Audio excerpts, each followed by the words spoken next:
They're on my head. Yeah, we're live. We're live. Are you good? Are you...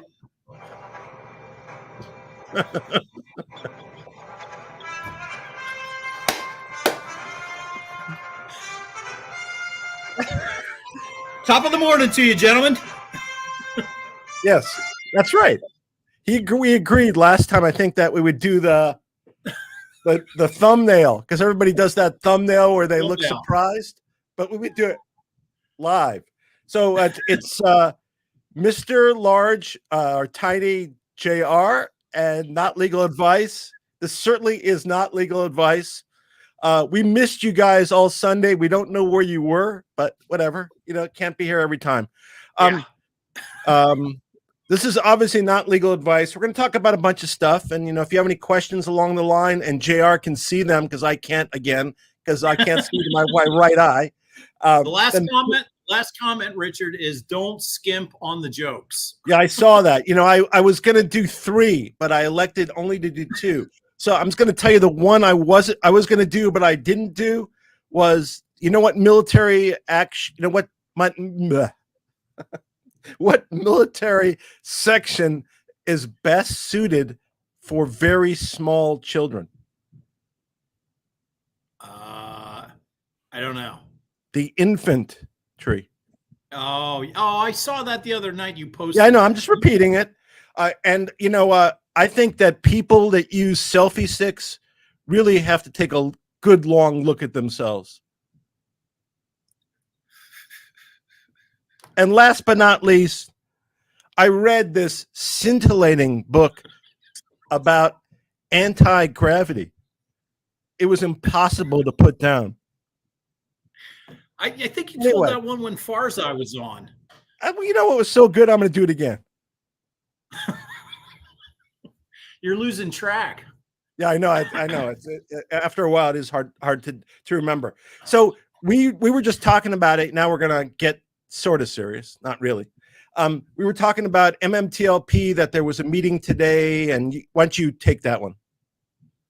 So I believe that in response to the letter that the Financial Services Committee sent back at the beginning of April, Commissioner Gensler requested an in-person briefing. I believe that meeting took place today. I'm not quite sure of the exact time, but I think it was this afternoon. Rumor on Twitter and rumor around the mill is that it was not between the committee and Gensler, that we think it was between staffers of the committee and staffers of the commission. So at this point, that's really all we know. Okay. And, you know, I know the short-term goal or long-term goal is to try to get some kind of share count. So obviously we hope that is successful. And if we learn any information, we'll obviously, we can shed any light on it, we will. I don't know if we know anything better than anybody else. There's other people obviously involved more so than us. But anyway, that's ongoing, and maybe there'll be subsequent meetings, and maybe there'll be some action. I think the deadline, the way I would think in my head, you know, we've always talked that we couldn't figure out time-wise. But if we're dealing with a particular Congress, I would think the end of the Congress is probably the deadline. So this congressional term is 2 years, ends next year, November, let's say. So probably be best to get it done before November, because then you'd have to kind of re-educate a whole new group of people.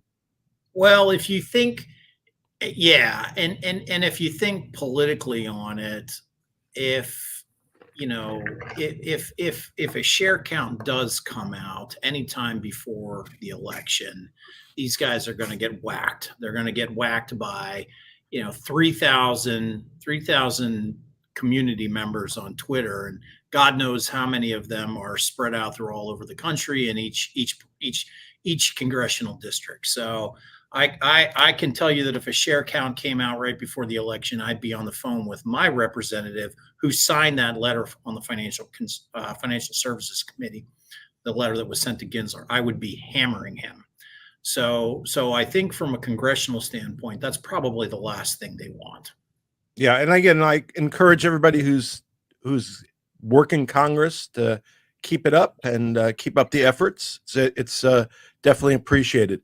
I know there was some discussion. We've heard about Heather Pierce. Heather Pierce? Hester Pierce. Hester Pierce. Should be Heather. I think Heather's a better name. Maybe if she changed her name to Heather, she'd be a nicer person. We should just start calling her Heather. We'll call her Heather from now on. So HP or HP for short. Heathers. Did you ever see the movie Heathers from the late 80s? I did. Is she the bad girl? She's the bad girl. No, I think she's the one that gets beat around. All right. Okay. But there was a recent, some kind of recent rules or regulations that were passed. I think they were passed, and the commissioners voted, and she definitely sided with the hedge funds and market makers for concealing information, not disclosing information. And I know we've had like an abundant number of discussions where we all want to get rid of Gensler, but we don't want to get rid of Gensler and replace him with Pierce, because right.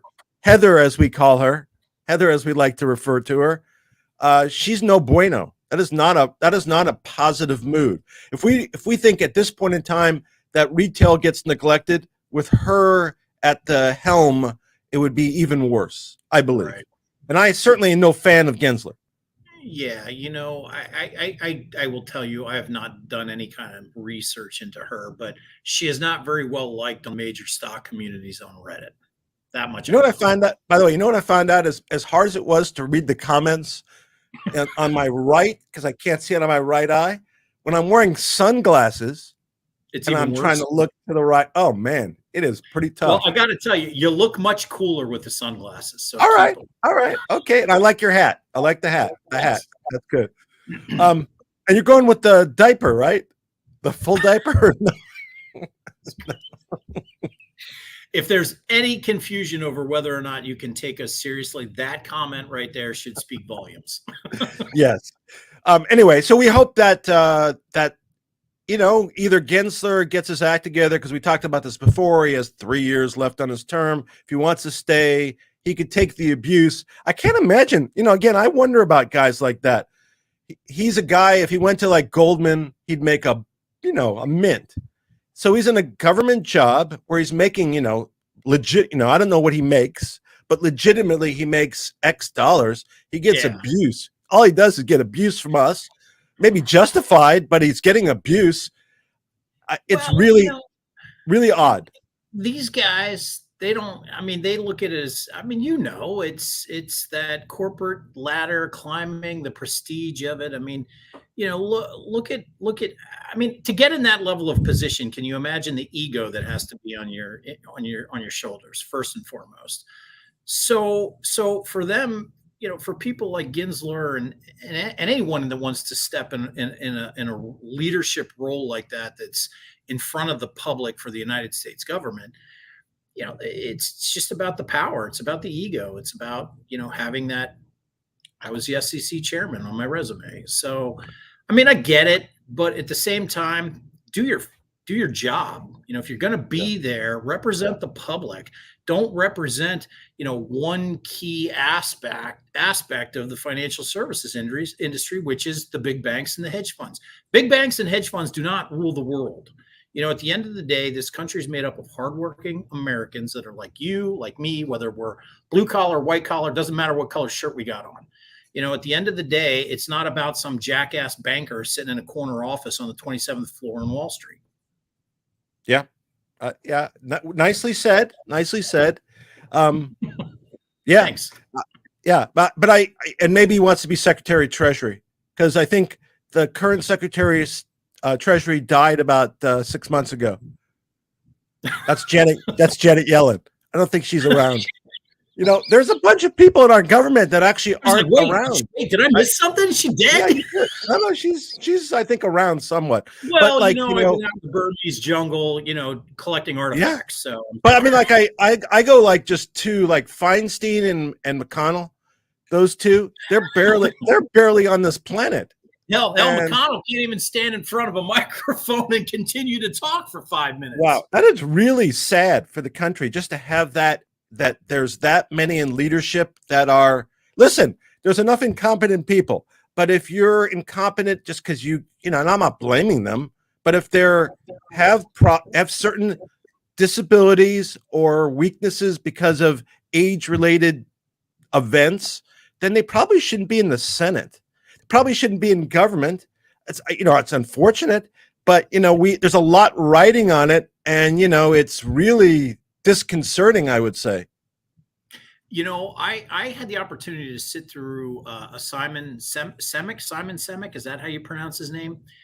I don't really know what he is, if he's a philosopher or, you know, speaker, lecturer, motivational type of person. Simon Says, I believe.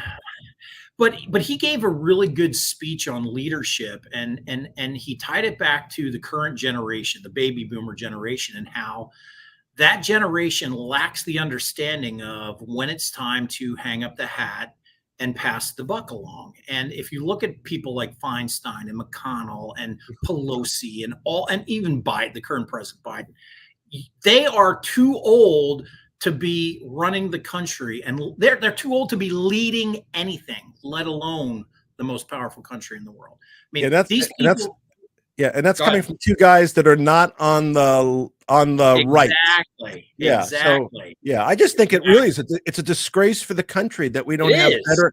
I don't care who it is. It's a disgrace for the country that we don't have better options and better people, and that's why we're probably having this conversation in the first place. Well, think about it like this. You know, I mean, any millennial out there cannot relate to their grandparents. Hell, I can't even relate to my grandparents, and I'm Gen X. How on God's earth do you think Nancy Pelosi and Mitch McConnell can relate to a generation that's up and coming, even my generation? These people cannot relate to us. They do not know what we stand for. They don't know how we think. They don't know how we earn money. They don't know how we save money. They don't know how we live our lives. They are out of touch. And that's part of the problem with our country. You know, I don't want to bring you down here, but just like put it in place. You know, I never met my grandparents because they were killed at Auschwitz. Yeah. How do you like that? Well, you had alluded to that. Yeah, but you didn't tell me you never met them. See, that's powerful. I never met a good amount of my family that just didn't make it. So, you know, the only practical, you know, besides, you know, it sucks. Obviously, it sucked a lot more for them, I'm sure.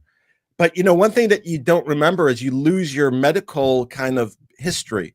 So you don't know what your like family history is with medical stuff. So it's a lot of stuff is kind of brand new, which it's interesting because that's not like the first thing you would think that would be pop in your mind. But anyway, I think it's like it doesn't when you're 20, but when you're our age, you start to, you know, life puts perspective on us, and we think about those types of things. Yeah, and I agree with Eric. Eric, that might be Eric Trump, by the way, that is referring to his father, I believe. That's possible because I think down old guys. We are not geezers. Yeah, we don't need. I mean, we do not need old guys. We just don't. We, you know, and you know, whatever. You know, perhaps they have a control over finance, and that's probably, you know, a factor. So we're still on while we're talking MMTLP, we're not going to talk about the whole time, but I'm going to quickly go over my arbitration since that relates to MMTLP. So last week I got a concession that the arbiters had to kind of acknowledge their positions on naked shorting and counterfeiting, and had to acknowledge being fair. And kind of, I think the bigger point is, and this is going to happen. I don't care if they watch this video. When I'm in front of those arbiters after I've kind of laid that out, I'm going to remind them that I don't know how many times that they've agreed to be fair on this issue. I want to like pound this issue so that it is the paramount issue, fairness. And I want them to be very concerned that if I suspect it wasn't fair, that I'm not going to let it sit. And I've kind of indicated that and I don't even know who the arbiters are at this point in time. We haven't got there. So we filed a bunch of paperwork at this point in time, like to imaginary people.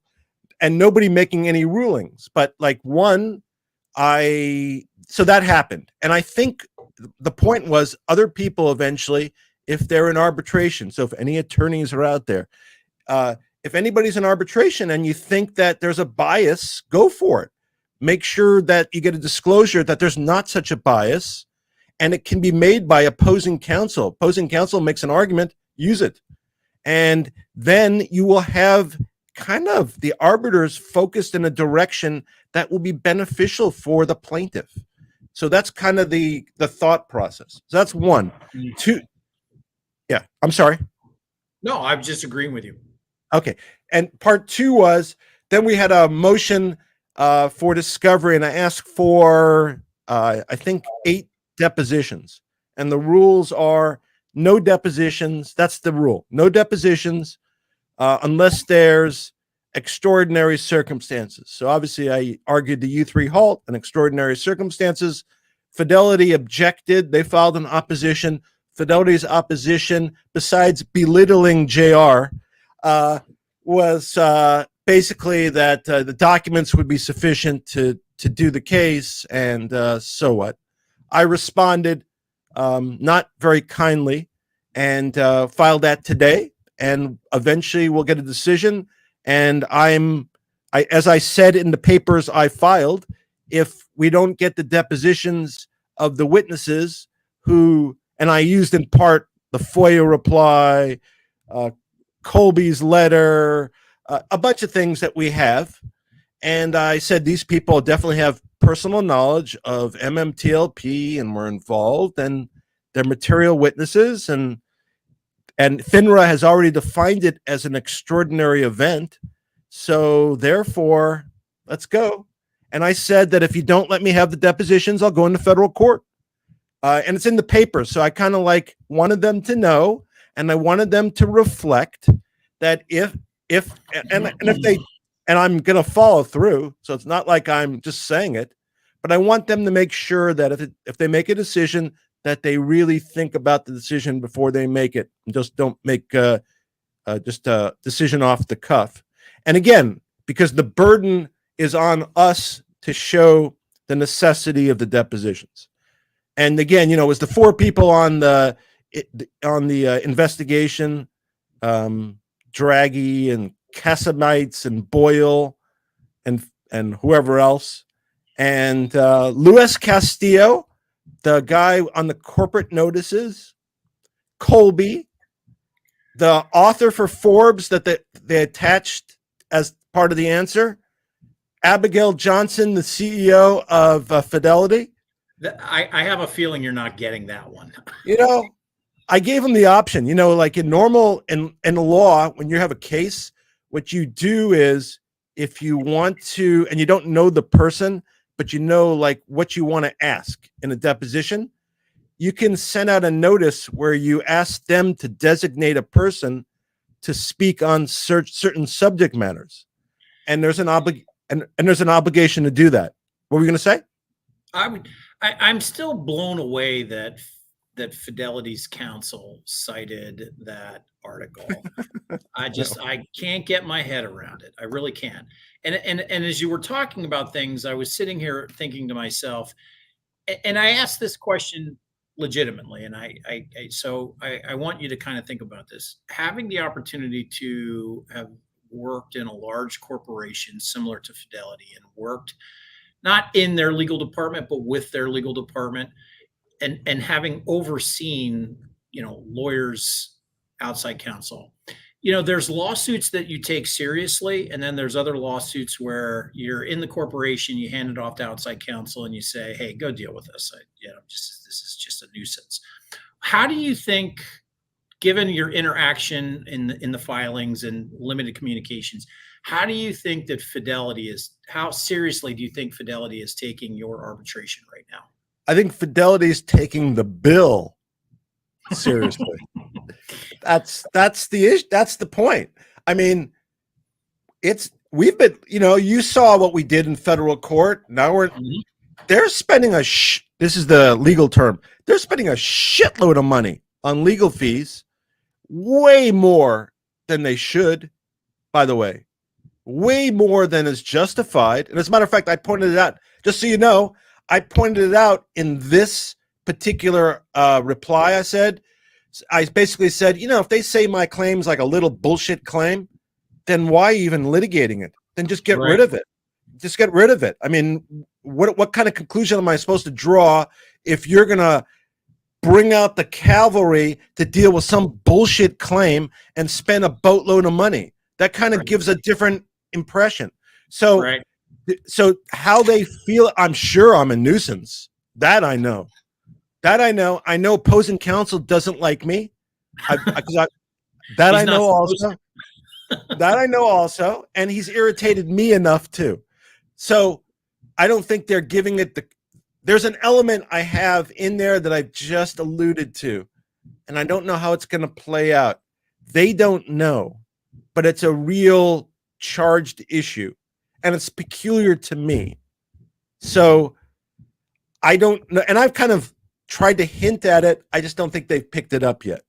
But in answer to your question, do they take it, as seriously as I would like them? No, but I guarantee Fidelity takes that bill extremely seriously. And every time, the bill comes at the end of the month and they, at some point in time, general counsel, assistant general counsel, somebody is going to have a discussion with outside counsel and going to say, you told us it's a bullshit case and now you've spent $250,000 in legal fees. What gives? That's a conversation that can happen. And I'm shocked, by the way, because it wasn't my intention, by the way, but I am shocked they have not reached out to me to settle my case. Shocked.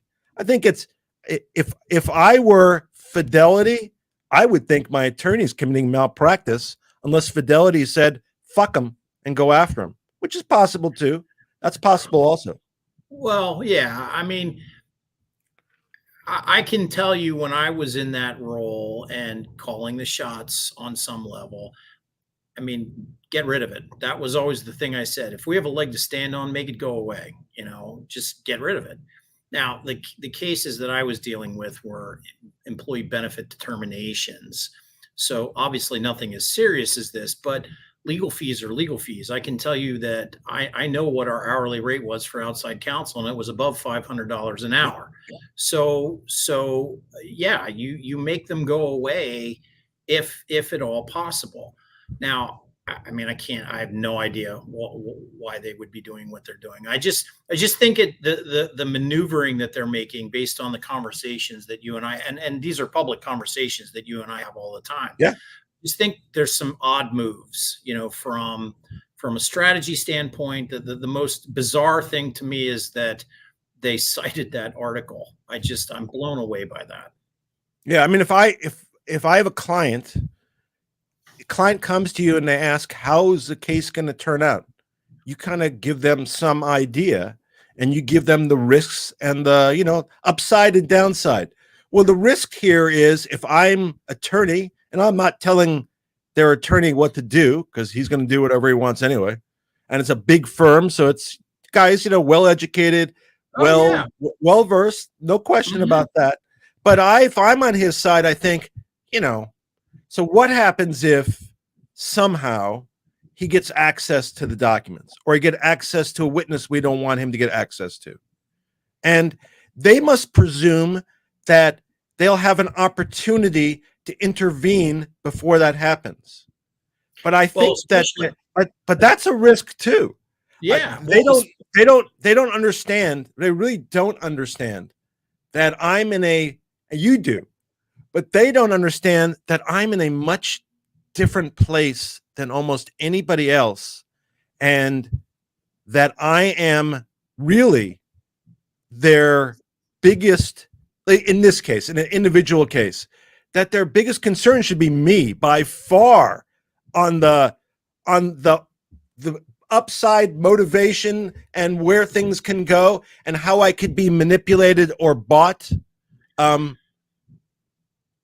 Well, I would think just taking the 36,000 view look at you and your claim, I would think you're the biggest thorn in their side right now, and not because of the legal maneuvering that you're doing, but because you're out here publicly talking about it.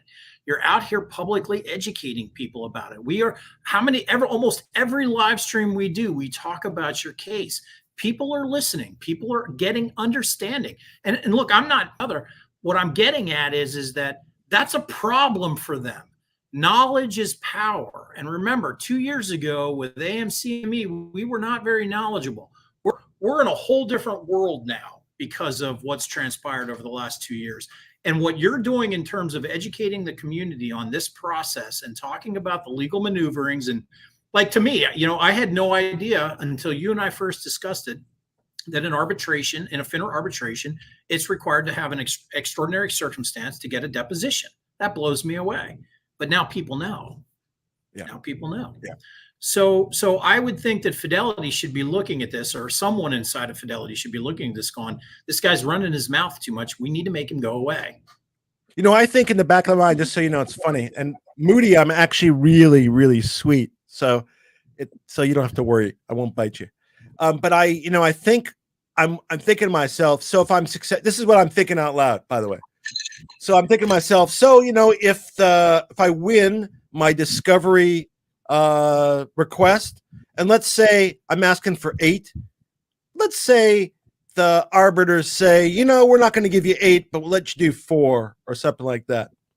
And then I'm thinking, then they're going to want to take my deposition, which I would want to.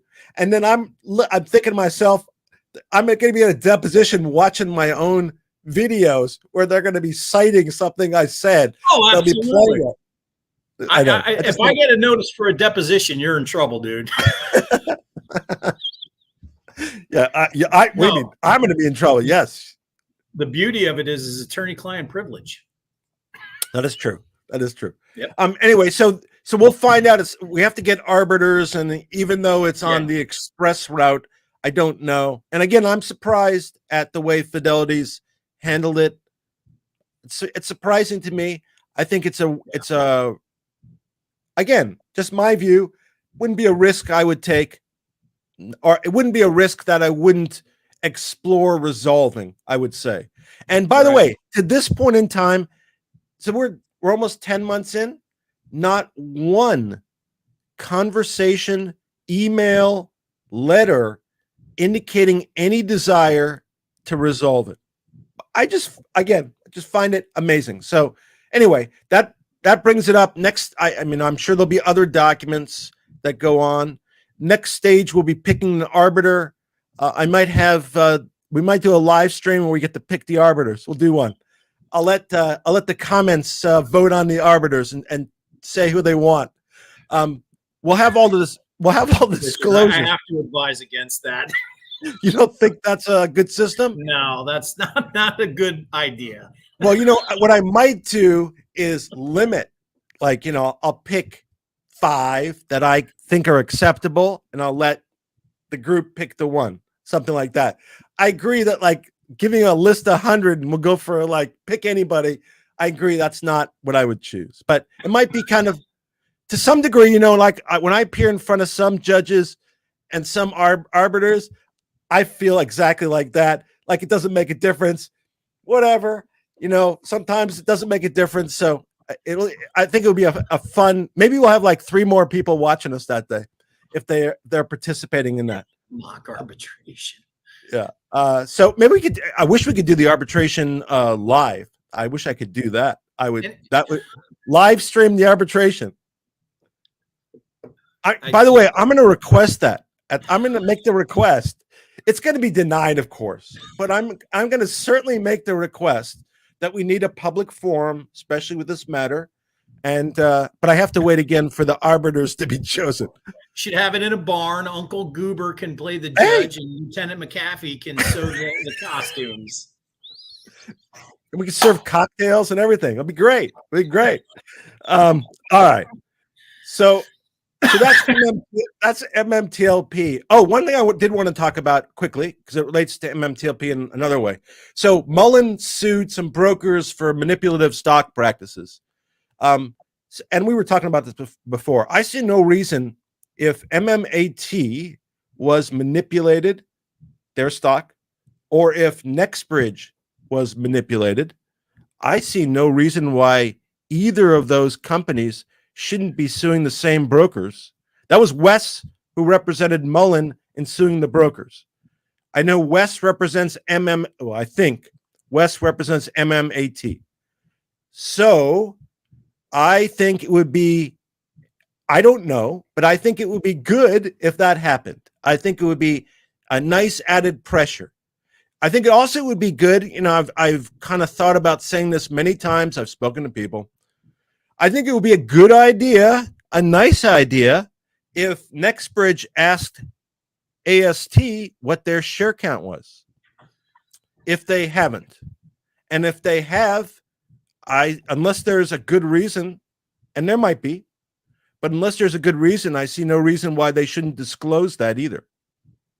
I'm referring to Nextbridge. They may have, and they may have a reason. I'm saying there may be a strategy they may not know, but I would think and again, I don't know, but if I were at Nextbridge and I had a relationship with AST, I would call and ask. And if they said no, if there was a way I could force that, I would do that.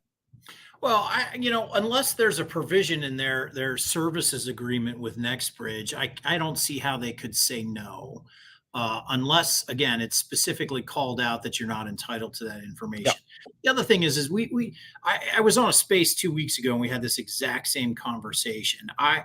I would be blown away if they haven't called and asked for the share count. That's the current share count is at AST. I'd also be blown away if they didn't know it. The comment that I made that night was, we'll know it when it's strategically advantageous for us to know. So I just, in my mind, again, coming from the corporate world and being in that realm, I would be blown away if they haven't done those things already and don't know the answers to those questions. And I think at some point in time, and maybe they didn't know, but I think somebody made a demand, didn't they? Didn't somebody of the community make some kind of demand on Nextbridge for something like that? I think there was an attempt based on the statute out of Delaware, and I think there was a little bit of confusion because at one point, I believe Metamaterials was a Delaware corporation, but is no longer a Delaware corporation. And Nextbridge isn't a Delaware corporation. The Nevada law is pretty clear. I think you have to be a 5% or 15% shareholder. I don't remember off the top of my head, in order to get the share count, or no, not get the share count, inspect the books at the stock transfer agent. So you have like 16%, right? Yeah, I'm like at 21%, 22. I just got off the phone with McCabe here about 5 minutes ago. So yeah, you're junior. You're junior. I make him call me Dr. Jones, by the way. Okay, all right.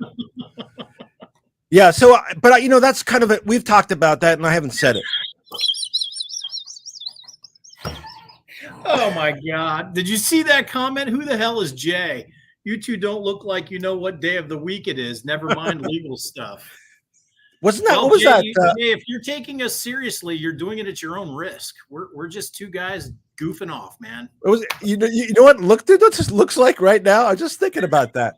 This looks like Hunter Thompson, right? Hunter Thompson and his lawyer, right? This is what happens when we skip Sunday night, guys. That's right. That's right. This is it, Anyway, so I lost my my train of thought. I know what we're saying. So I'm hoping they do. And that's something that we've talked about. I've elected not to talk about it. I've talked to others about doing it. I think it would be really helpful. There may be a strategy why they're not. There may be a non-disclosure, something like that in there, which, by the way, then just tell us. Yeah. Come out and say, and I'm referring now more to Nextbridge in this particular case. Nextbridge, come out and just tell us. You can't get it, you have it, you can't disclose it, whatever. Whatever the answer is, that's okay. I don't think there's any really good reason not to tell us at this point in time. But I don't think there's a good reason to tell us. No, I mean there's not. There's probably no compelling motivation for them. But I think it would be a sign of, in my opinion, it'd be a sign of good faith to the community if they release the information. Again, unless there's some compelling strategy or something that prevents it, which I understand. If that's the case, that's fine. But then tell me that. Just tell me that. Silence is golden, man. You know what I mean? I tend to take a more conservative approach with their communication style. I mean, they're in a tough spot. You know, they're trying to get this resolved behind the scenes. They're trying to craft a legal argument. They're trying to explore what they need to do in terms of the actual business of the company. But I will tell you, I was initially upset of the lack of communication, but I've come full circle with it. You know, I think in their mind, the less we know about some of those facts that are directly related to NextBridge, the better. You know, I'm not saying I don't understand the reasoning, but we're 10 months in. 10 months. And again, I'm not the one that, you know, you've heard all the stories.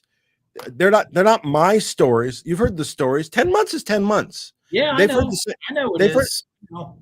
It just kind of struck me at some point in time that they should cut bait and just come out, or again, explain their position. That's all. And I understand, by the way, my understanding is that,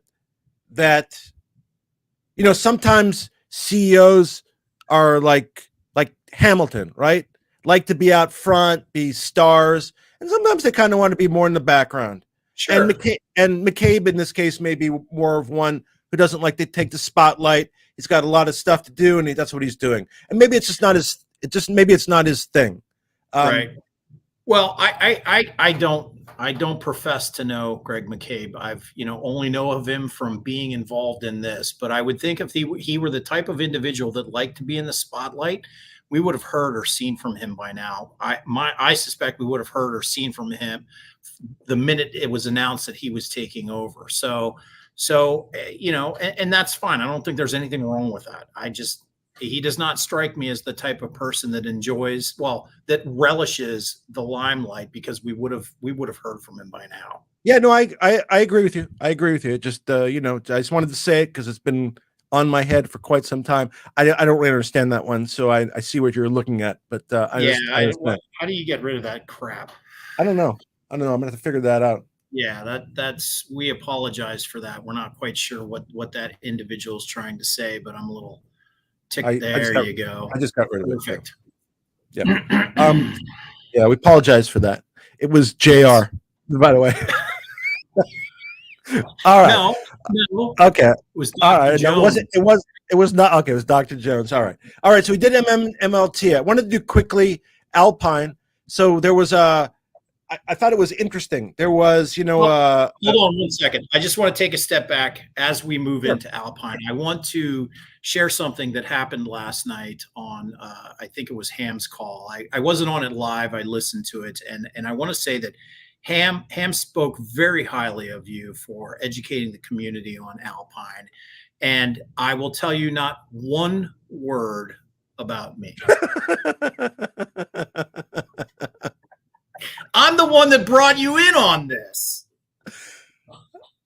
And now you're the golden boy. If you pay Ham enough money, he says nice things about you. I'm just messing. I could give two shits, but he did. Funny. He spoke volumes of you last night. That's very nice. He basically said, if you haven't been keeping up on Alpine, you need to watch Not Legal Advice. That's very, very nice. Very nice of him. I appreciate his efforts too. And although I'm not a FS, I think he's a Florida State fan, so I'm not a big fan of that. Quickly, there was a case that was put on. I think Mark put up a case. He was saying that FINRA, there's a new, I don't remember exactly what he said, but he said there's a new case against FINRA, and it suggested like it was a new, something different. Right, so it was Kim versus FINRA, I think is the name of the case. I think it's in DC District Court. And, but it's basically Alpine. That's what it is. Yeah. So it's the same arguments, which is basically Jureski, which is going to the Supreme Court. I think Alpine's going to end up at the Supreme Court too. My opinion. I think there's a decent chance it may. But this case is basically saying that some guy who was charged by FINRA, who committed allegedly some bad acts, and he was a broker, got paid some money. They went after him. After the fact, he sued FINRA and said, "You can't come after me because of the appointments." Same thing as we talked about with Alpine, because the Constitution, Article 2, says you can't do it, and it's unfair, etc. But it's basically a replay of Alpine, and which is a replay of Jaworski. Yes, and so it's interesting they filed it, because it's probably not going to move that fast, honestly, because they're kind of going to wait to see how the other cases turn out, and those cases will probably control, because Juraski or Jurkowski or whatever that name of that stupid case is going to be heard. It's going to be law at some point in time in 2024. Do you think if you're Alpine's attorneys, you file a motion for a stay on the appeal pending Jaworski? They could, but they're also, because I think of the risk to the community, because ultimately that's what FINRA found, there was a risk to the community. I think you probably get the stay denied, because you probably, even if they got the benefit of basically saying, FINRA, you screwed us, if you gave them a stay, that might jeopardize the public, and I don't think the court would do that, because it's going to take them it's going to take them probably 6 months anyway to get through the appeal. It could be a little longer, and it might be the case, pun intended, by the time that case gets decided in the Supreme Court, they may not have finished the appeal in Alpine. So two comments. So Hal Williams, the case that we're talking about is not the same case you're referring to. That's the NCSS or NSCC case, which is entirely different. And we suspect the reason they continue to delay that case is because of the pending litigation in federal court right now. So yes. I know everyone gets up in arms when that delay comes out, but that doesn't surprise Richard and I at all. So. No, but I think it is a mistake, though. Because what happened is, and now since we just talked about Kim, so that's basically it's following Alpine. And Alpine, one of the chief arguments is that because, so Alpine they got into trouble before April. I'll repeat it because some people don't know. Prior to April 2022, Alpine got in lots of trouble. So they got 40 different times they got disciplined from 1984. In 2022, April, they got a cease and desist. They couldn't commit any more theft of client money, and they got the boot. But the boot is not effective until the National Adjudicatory Council, the NAC, signs off on it. And as of today, the NAC is still not signed off on that April 2022 decision. So now we go forward with a year later, there's a bunch of misconduct, and then FINRA goes forward with an expedited proceeding to get rid of Alpine. Alpine then gets an injunction, and the issue and the briefs were just filed. And part of the problem is ultimately Alpine claims this expedited process is a complete deprivation of due process. And one of the reasons it is that, because it's based on the validity of the April 2022 decision. And Alpine is basically, and you'll see now, because we're pointing it out, this is going to become a common argument. People are saying that the judicial system of FINRA and the SEC is improper. So any prior decision that they make are also improper. So in this case, going on an expedited decision based upon a false decision is not justified. And Alpine says, therefore, that's why you shouldn't kick us out. They filed a bunch of paperwork. There's a bunch of constitutional arguments. They may prevail on the arguments, but they'll get kicked out. It's just a matter of when. And again, it matters whether FINRA has the balls to go forward, because they could at this point in time. They can go forward in the federal court and kick out these people, but they have elected not to. Right. So, yeah, it is something, we're now on case number 3 of this, basically this same constitutional argument. And I suspect as the weeks and the months go by, we'll see a few more start to pop up. Yeah, no, I think because let's take a step back though. So I want to go back to I wanted to go back to a question that I was going to change my question. So let's go back. So if you're Alpine's counsel representing them, would you file for a stay on the appeals court right now? Or in the district court, I'm sorry, in the district court. I think I don't, because I think it takes away from my argument, because it looks like I'm dicking around. I'm just trying to buy time at that point. If I'm asserting a real constitutional argument, and I think, by the way, whether, they're still scumbags. It doesn't change the fact they're scumbags and they'll get bounced, but their constitutional argument may have some validity. So if that's the case, if I really think there's some validity to the argument and it might buy me some time, but it has validity. I don't think that it doesn't have validity. I think it has validity in the fact that the Supreme Court's taking up almost the identical argument in Jaworski says it's got validity. That's what I'm getting at. If I'm Alpine's counsel, I'm looking at that case going before the Supreme Court saying to Alpine, look, we can buy you at least another 12 to 18 months. It might not come down in your favor, depending on how the Supreme Court views this. But if it does come down in your favor, we now have new law and a better leg to stand on in federal court. So we may not have a conflicting decision if the judge in the district court that we're in front of says, you know what, I think you're all wrong. Get the hell out. You're done. I don't know, but because I don't know. I don't know what they're thinking. My concern, again, would be to piss off the appellate court. And I think ultimately what's going to happen is the appellate court will wait anyway. They won't issue their decision until there's a final decision in the Supreme Court. And then they'll be, per this case, we'll do this. And that way you don't have to ask for the stay. I think it's going to happen anyway. It'll happen just by practice.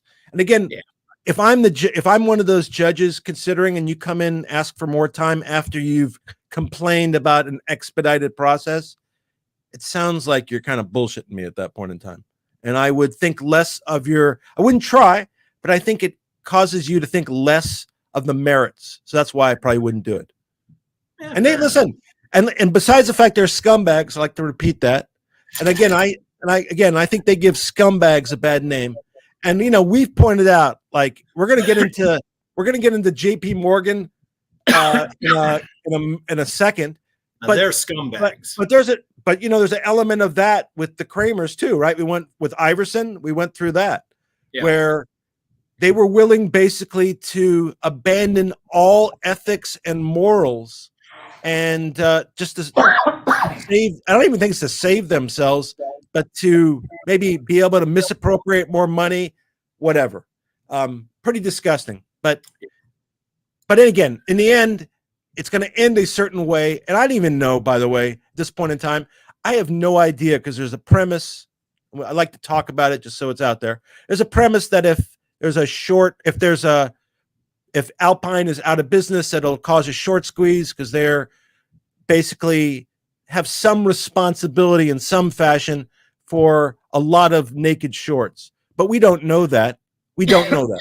And we don't know if it will have if that will be the device that causes a squeeze, or if there will be a squeeze. But certainly they're trying to hang on. And we hope they don't, because they're scumbags and they should be out of business. And they do a already checkered industry. No bueno, no good.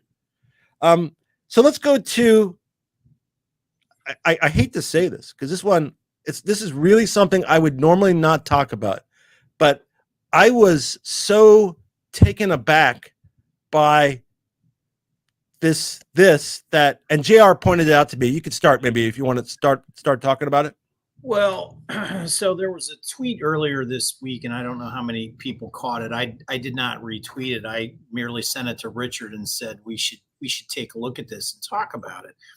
And the tweet was something along the lines of JP Morgan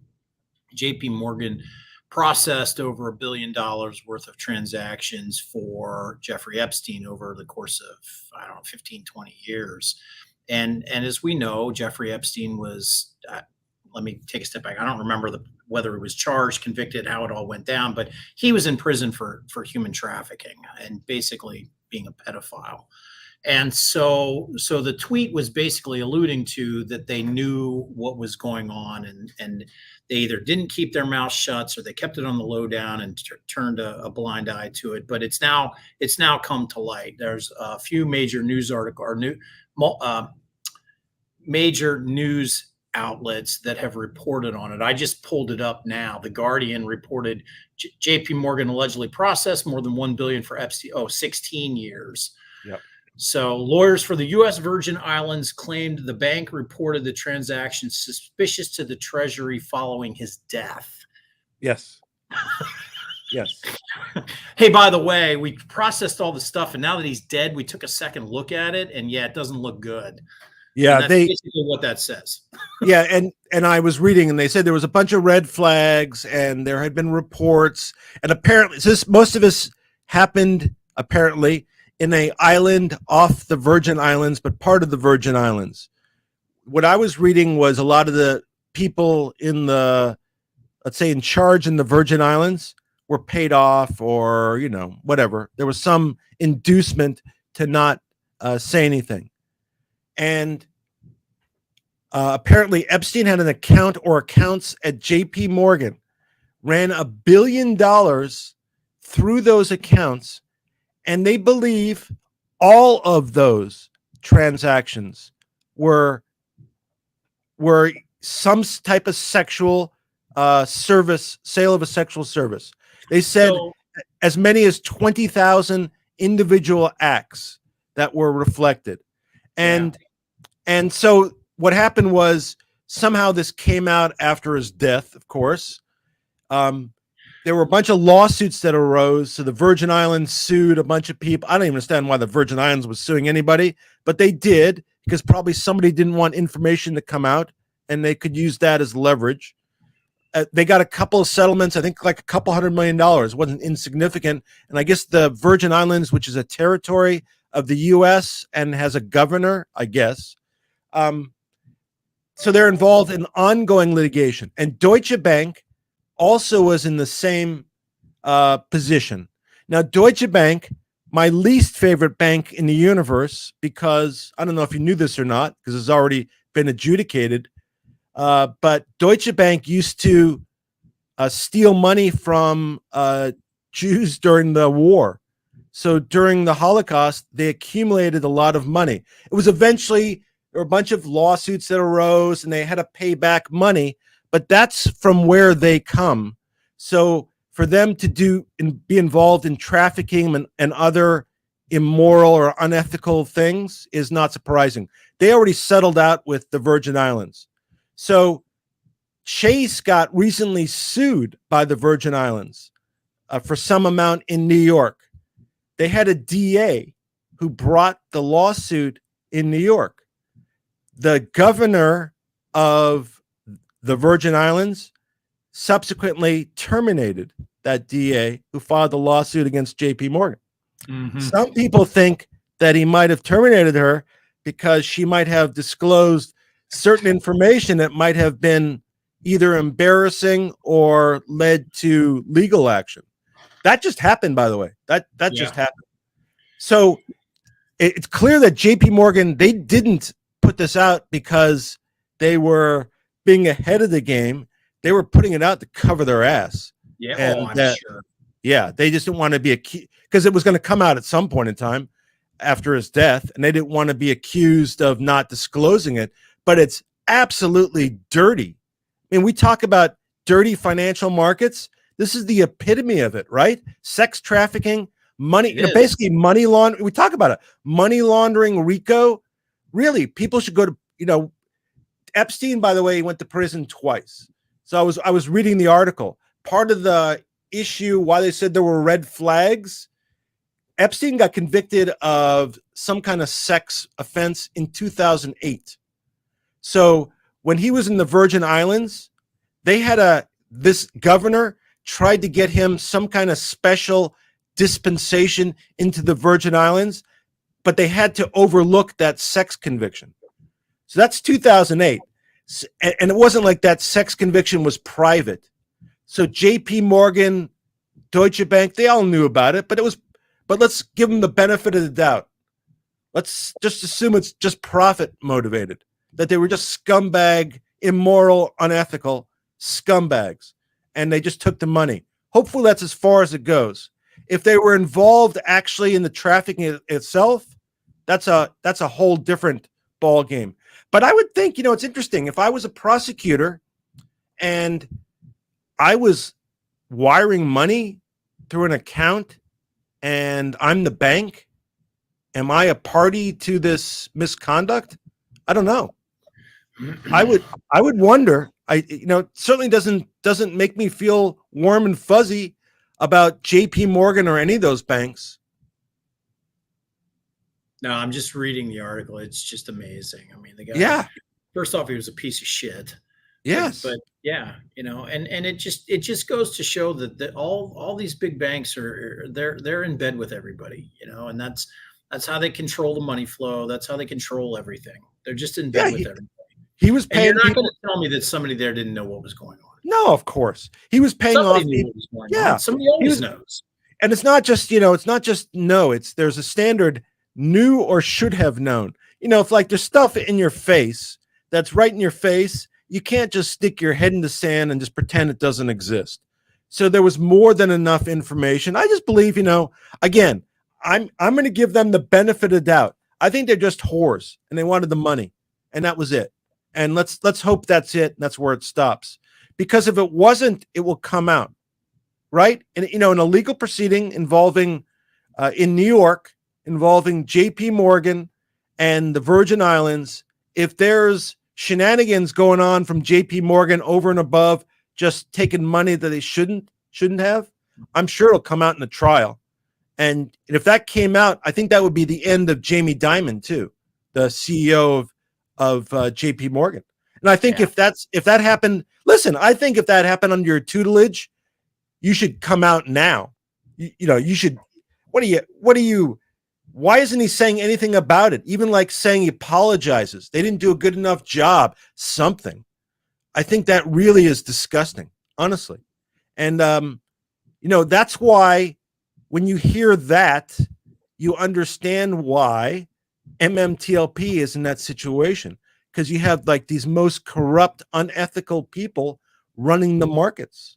This just happens to be the biggest bank. I think it's certainly the biggest bank in the United States. Bank in the U.S. Yeah, by far, and one of the biggest banks in the world. And this is the level of conduct that it resorts to. Anyway, I found it really sounds like Alpine. Yeah, I know. It's just another one. Yeah, it's another one. And I hear all those rumors. I'm not a conspiracy guy, so I hear all these conspiracies about Epstein. They wonder if he was murdered in jail, whatever. When you hear this stuff, even though I don't believe that stuff, it makes me understand where somebody might get the belief that there's some background shenanigans going on. Makes sense. Well, I think the more we learn like this, this information coming out, you can now, when he died, I remember thinking to myself, the guy killed himself. Just move on. But as the years have gone by and we've gotten more and more information and we hear more and more things that we know are factual, an example is like this. We know that he had those transactions. We know that there was a good possibility it was for human sex trafficking. You're not going to tell me someone at that bank didn't know. Sorry, you're just not, And so now when you start to look at all these little different pieces and you think to yourself, there's a hell of a lot of money involved here. We're not talking hundreds of thousands of dollars or millions of dollars. We're talking billions of dollars. And when billions of dollars are on the line, people are going to do whatever they can. And so it makes you take a step back and think, okay, maybe they did off him. I'm not a conspiracy guy either, but geez, you got to start thinking to yourself, how many people was this guy connected to how many people was he involved with, and someone knew, and someone did something they probably shouldn't have. Someone of power did something they probably shouldn't have, and probably took a step back and said, we got to make this go away, and the only way to do it is get rid of Epstein. Yeah, so I don't know obviously that part also, and I kind of like I look at both sides. So one, I try to take his perspective. So he's a guy who was a billionaire that once he was in prison, he was going to have no money left, and he was going to be, and I think he was going to probably be a target in prison for having abused underage kids.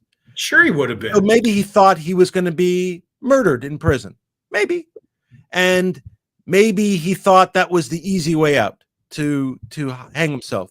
So maybe it was and it would be consistent, complete scumbag, coward. Maybe that was what he thought. The flip side, the other side is there are a lot of people that might have gone to jail if certain information might have come out, and been broke. And been yes. a name in a lawsuit with some of these individuals that sued him. And I remember there was like and again, I don't remember if this is accurate, but I thought that there was something that was odd about his death because there was a moment where nobody was watching him and he was supposed to be watched the whole time. And every like of those prison movies I see, when that happens, there's some shenanigans that are going on when that's happening. So that makes you wonder. There's certainly a Yes. There are certainly a lot of people working properly. Sorry, guys. Yeah, there's certainly a lot of people I would believe that would have motivation to do it. I don't think there's a lot of people that would do it, but I would be surprised if somebody who had a big risk put out a hit. Wouldn't be absolutely shocking, with the nature of the violations. But I go back to the fact that we have our capital markets that are implicated in this conduct, and it's disgusting. What about to? And to the extent that the Feds should be prosecuting this. If it is what it is, they should be. They should. And maybe they are. Maybe we're not giving them the benefit of the doubt. We don't know if they're investigating and they're going to get to it or we don't know. But again, I find it appalling. Two quick things, and I wanted to bring up. Do you have anything else to add there, by the way? No, I thought it was fascinating when I saw that tweet and thought we should, talk a little bit about it because it's an interesting yet disturbing topic. Yeah, I just was blown away by the fact that it was every transaction in those accounts. It wasn't like they did anything else. Over $1 billion in transactions. That's just incredible.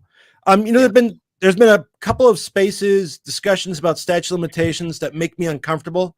I've heard a little bit of them.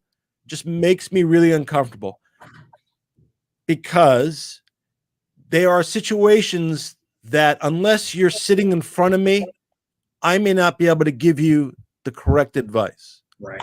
So I heard people that have listened to spaces talking about statute of limitations who are not lawyers, who then come to the conclusion that absolutely the statute of limitations doesn't apply. And there's all kinds of rules that may come into play. There may be certain claims that the statute starts when there's a breach. There may be certain claims that don't start until there's damage. There may be certain claims that are delayed. And so when I hear discussions about statute of limitations, it makes me uncomfortable that somebody's going to blow it and somebody's going to lose a claim. So I just reiterate that to the extent anybody is thinking about at some point in time filing a claim, go see a lawyer, get an opinion. Do it before the year is up, by the way. Don't wait beyond a year just to play it safe. But get an opinion. And again, think of it as insurance. Right. If the person is wrong who's giving you the advice, then you literally have insurance for that mistake. Otherwise, you're just kind of guessing. And again, I don't want anybody to make a mistake because you can imagine how bad the situation has been to this point in time, and then you screw it up and you lose any rights. That would really hurt people. So that's why I threw it out. I think it goes back to what you and I have said all along, 1,000 times, 2,000 times, is if you believe that your rights have been violated when it comes to any stock transaction, whether that's MMTLP or throw any ticker out there that you've purchased, you need to seek immediate legal counsel. It's that simple. Yeah, and You it know? shouldn't be like a big fee. It might not even be any fee. But if you go to Right. somebody and you ask them, they'll either give you an opinion, give you a letter, it won't be expensive, or they'll give you an opinion. They'll tell Right. you. But it's better that they do it, not you. So that Yep. again, if there's a mistake, it's not your mistake and you're protected. So again, I've heard the discussion. I'm sure everybody who's discussing it or is offering the information is offering it with the best of advice. I just know in a lot of areas, people after, and I'm not just talking about law, just in general, people hear something and then Yes. they think they have developed an expertise in something when they maybe haven't. And you know, a lot of these decisions, you have a one shot. There's a one shot deal, and if you mess it up, you mess it up. So just be careful. That's kind of what I wanted to put out there. Last but not least, I wanted to briefly talk about depositions, what they are, because I talked about, we referenced it. So a deposition is generally you have, I mean, this is pre-COVID, because post-COVID it changed a little bit, but generally what happens, you're in a conference room or something akin to that.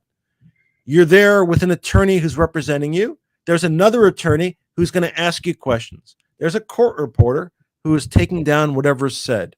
And within that room, the opposing attorney will ask a bunch of questions, some of them background questions, some of them related to whatever your dispute is, but much broader than any human being would think would be permissible in a deposition.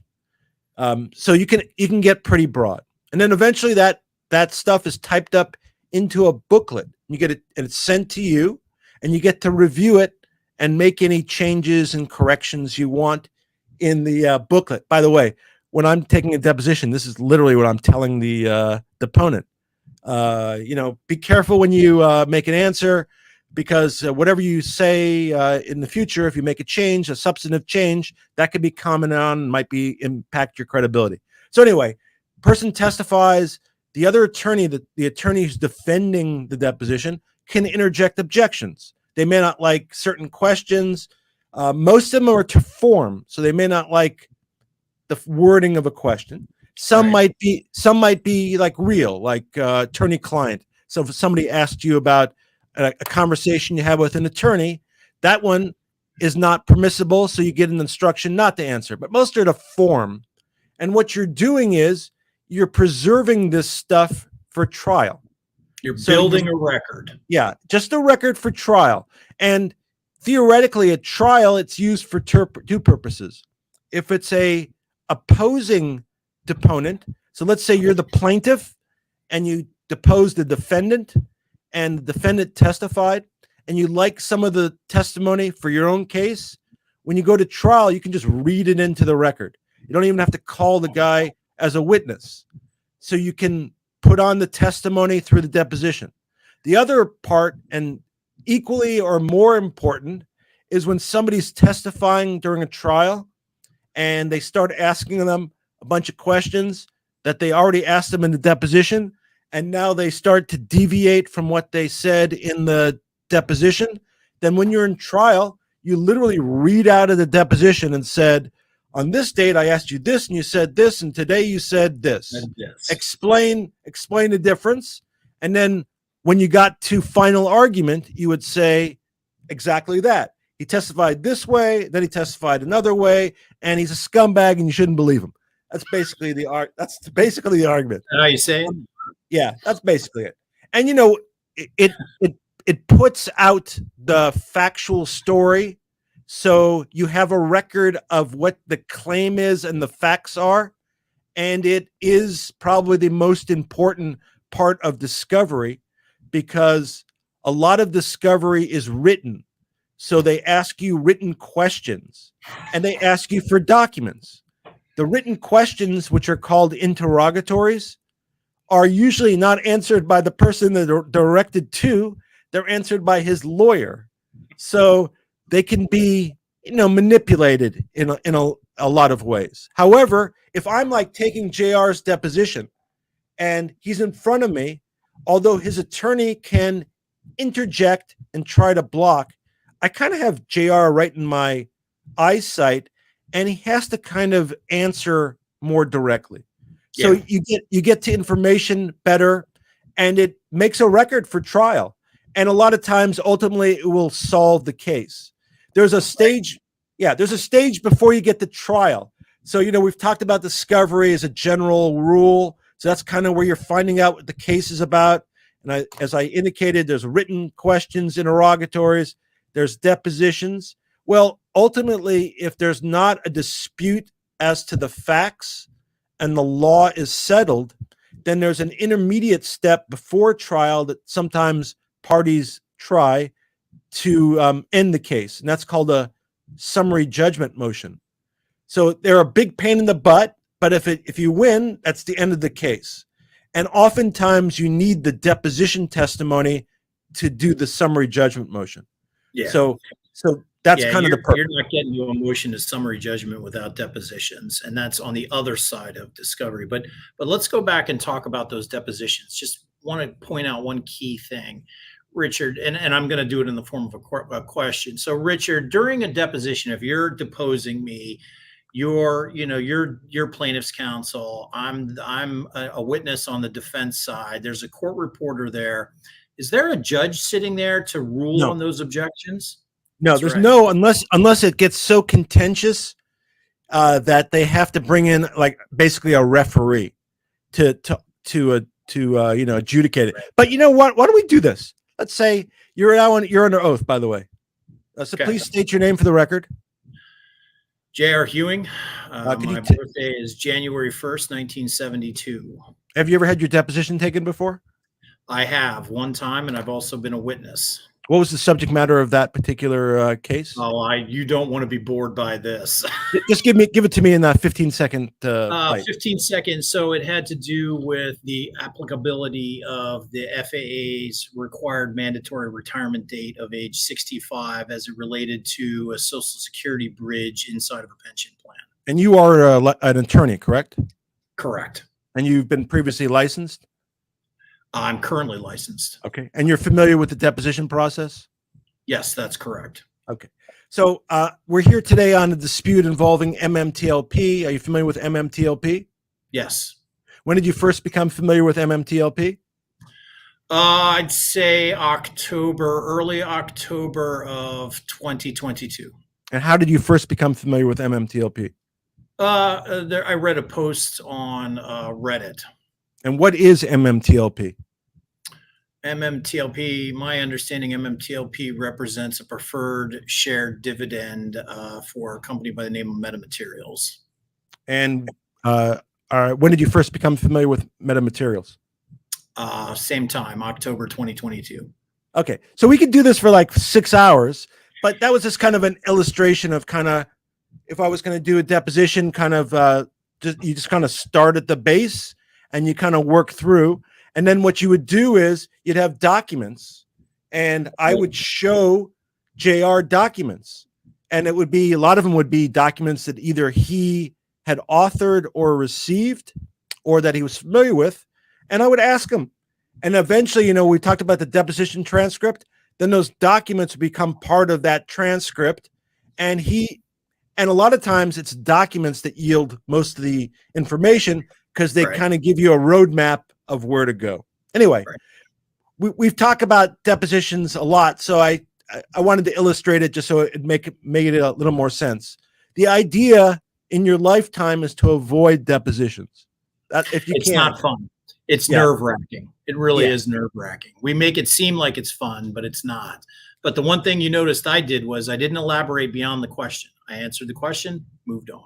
Yeah, if you're giving instructions to your client, you tell them answer yes or no. And, because in a deposition, it's really easy to get into a flow where you're telling a story. And when you're the deponent, so when you're the one who's being deposed, the idea is to provide as little information as possible. That's the idea. The Mhm. person who's taking the deposition is trying to get the most information on it. But it's sometimes very easy to get in the flow of giving too much information. Like, did you cross the street? Yes. And then I went to the market, as opposed to just yes. Kind of like that kind of stuff. Anyway, I just thought that might be a little bit illustrative of what the process was. Hopefully none of you have to get it done, but if you do, now you know a little better, and you can, if you want some more instruction, we're happy to give you free instruction on the deposition circuit. Part of deposition taking. Yeah. Anyway, do you have anything else you wanted to talk about today? No, we covered a lot. Okay. Again, I hope the meeting went well in Congress today. If after, when people see this later on, if they have questions, feel free to ask, and if there's any comments or other questions that I could see out of my left eye, I will comment. If anybody can think of a way of getting my comments to my left eye, that would be good too. If they could think about it. Anyway, we appreciate anybody who who attended, put down questions, comments. We do try to look at them and respond and laugh when they're funny also. We hope that it was helpful. The information's helpful, and we'll see you over the weekend. Hope everybody stays well. Best of luck to everybody at MMTLP and GTII, FINRA, etc. Be well. To you, JR, take care. I'm sure we will talk during the week. Anyway, have a great night, everybody. Be well. Yep. Everybody have a good night. Bye now.